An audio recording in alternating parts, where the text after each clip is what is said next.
Election market. ఇదేనా నువ్వు చెప్పిన మార్కెట్? అవునరా, ఇది ఎలక్షన్ సీజన్ కదా. పని కోసం అక్కడ ఇక్కడ తిరగడం ఎందుకు, ఇక్కడికి వస్తే మంచి పేమెంట్ దొరుకుతుంది, ఫుడ్ ఫ్రీ. ఎంత ఇస్తారేంటి? అది పార్టీని బట్టి ఉంటుందిలే గాని లోపలికి పదా.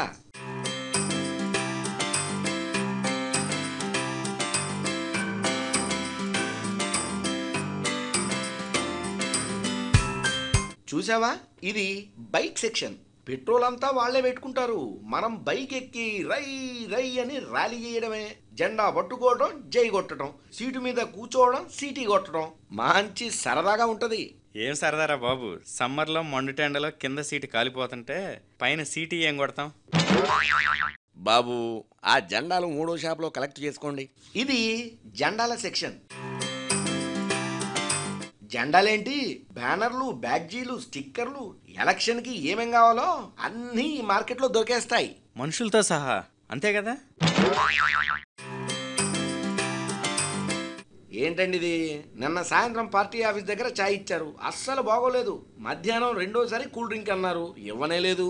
అది మాకేం సంబంధం అండి. ఆ ఎక్స్ట్రాలన్నీ పార్టీని బట్టి ఉంటాయి. పేమెంట్ వరకే మా బాధ్యత. పేమెంట్లో కూడా 200 తగ్గించారు.